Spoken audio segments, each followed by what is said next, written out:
इस व्लॉग्स में आप सबों का स्वागत है। आज से एक रुचिकार किताब लुसेंट को चर्चा लुसेंट की शुरुआत करने जा रहे हैं, जिसमें लुसेंट को आवाज़ वॉइस के माध्यम से पहुंचाने का प्रयास किया जा रहा है, क्योंकि बहुत लोगों को आवाज़ सुनने के माध्यम से याद होता है। चलिए, लुसेंट बुक को आवाज़ का माध्यम बनाया जा रहा है। आप सुने और समझे तथा याद करने का प्रयास करें। Let's start.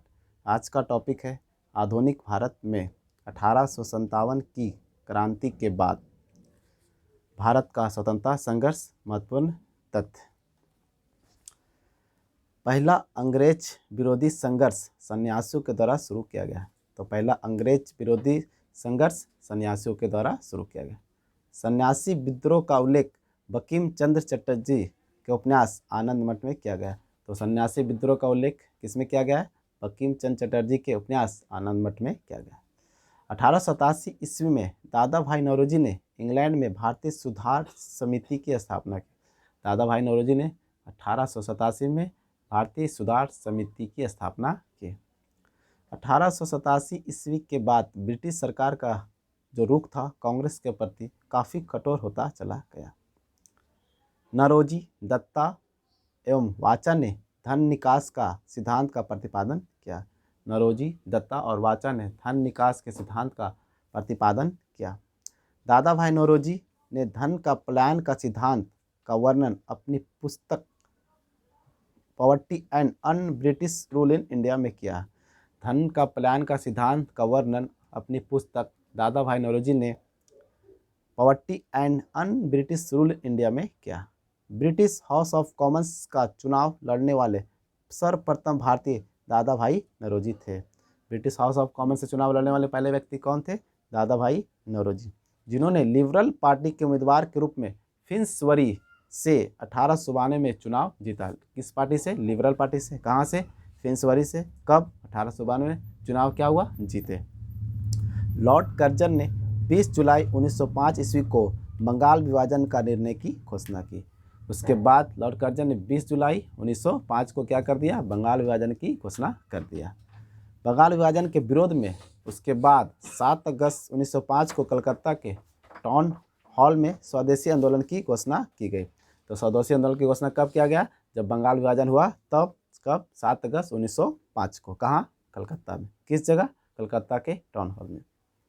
बंगाल विभाजन 16 अक्टूबर 1905 को प्रभावी हुआ। अगर पूछेगा कि बंगाल विभाजन प्रभावी कब से हुआ, तो 16 अक्टूबर से 1905। इसी दिन पूरे बंगाल में शोक दिवस मनाया गया। कब? तो 16 अक्टूबर को पूरे बंगाल में शोक दिवस मनाया गया। स्वदेशी आंदोलन में ही वंदे मातरम, विभाजन नहीं चाहिए एवं बंगाल एक हो का नारा दिया गया। एक महत्वपूर्ण तथ्य है, स्वदेशी आंदोलन के तहत एक विचार आया था, जो विचार आया था कृष्ण कुमार मित्र को।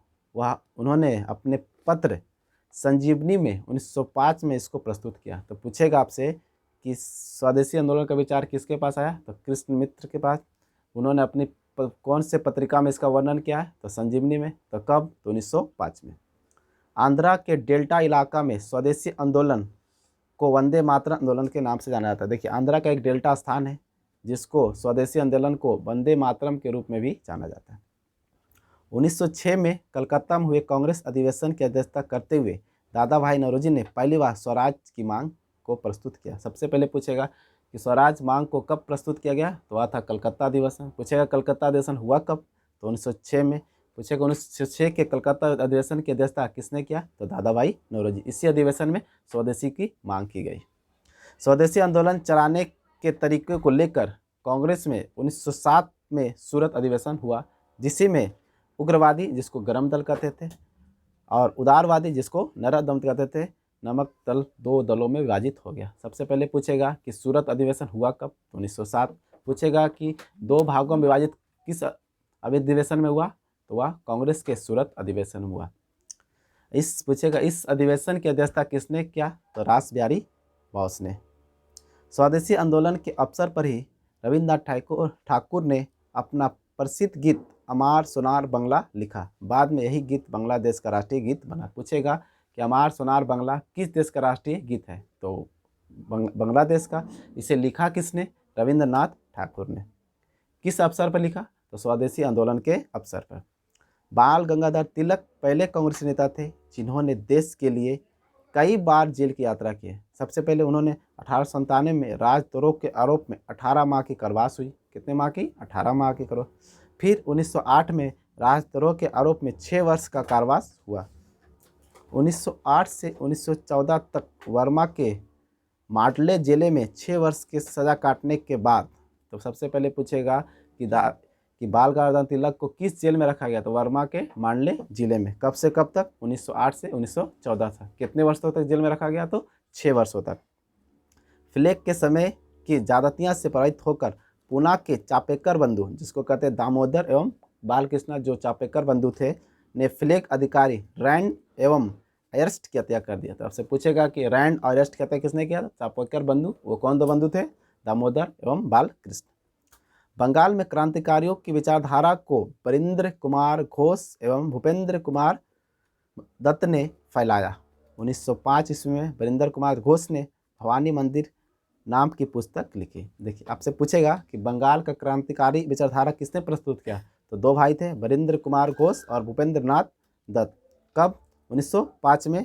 और उन्होंने एक पुस्तक लिखा, भवानी मंदिर, बरिंद्र कुमार घोष ने, जिसमें क्रांतिकारी कार्यों का संगठित करने के लिए केंद्र बनाने के लिए जानकारी दी गई। 1906 ईस्वी में इन दोनों ने मिलकर एक समाचार पत्र भी लिखा। उस समाचार पत्र का नाम था युगांतर।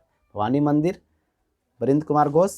युगांतर किसने लिखा? तो दोनों भाइयों ने मिलकर इसे लिखा। अगर यह सीरीज आपको अच्छा लगा हो तो ज़रूर कमेंट कीजिएगा, तब इस सीरीज को आगे की ओर ले जाया जाएगा। चलिए आज का टॉपिक यहीं तक किया जाता है।